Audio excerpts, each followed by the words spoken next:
Okay, so what we're going to look at here are 5 basic properties of an ideal conductor. Now, the first one is, what is the electric field inside a conductor? Okay, well, the electric field inside a conductor is equal to 0. If the electric field inside a conductor was not equal to 0, we're going to have a flow of charge, and then we'd no longer be looking at electrostatics. Also, if we consider that we have some electric field, and we put a conductor inside it, what's going to happen to that conductor? Well, we're going to have a flow of charge. The negative charges are going to go to one side, while the positive charges are going to go to the other side. So what's happening here is, inside the conductor, we're going to have an electric field which is set up in the opposite direction to the applied electric field. It's inside the conductor. In the opposite direction to the applied electric field, so that both electric fields cancel out, and inside the conductor, the net electric field is going to be equal to 0. What about a charge density?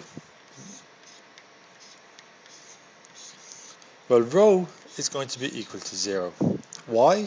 Well, if we go back to Gauss's law, where we have the divergence of our electric fields equal to rho over epsilon naught, and since our electric field is equal to 0, this means that our charge density is also going to be equal to 0.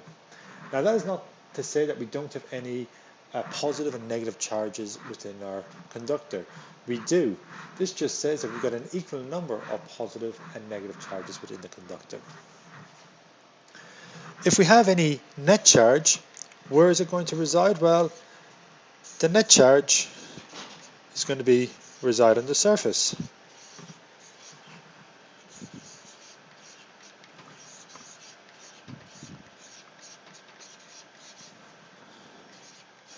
And the reason being is that there is no other place for the net charge to reside. The third point is that a conductor is at equipotential, or it's in equipotential, right? So that means that the potential of one part is going to be equal to the potential of another part. Okay, now where does this stem from? Okay, so what we can do here is we can write the potential at 2 points. It's just going to be equal to the line integral of our electric field. Okay, and again our electric field is going to be equal to 0.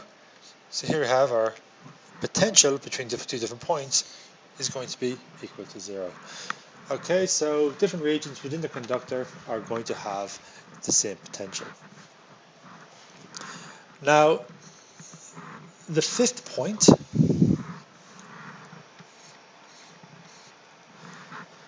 is that the charge on a conductor, or the electric field on a conductor, is going to be perpendicular to that surface.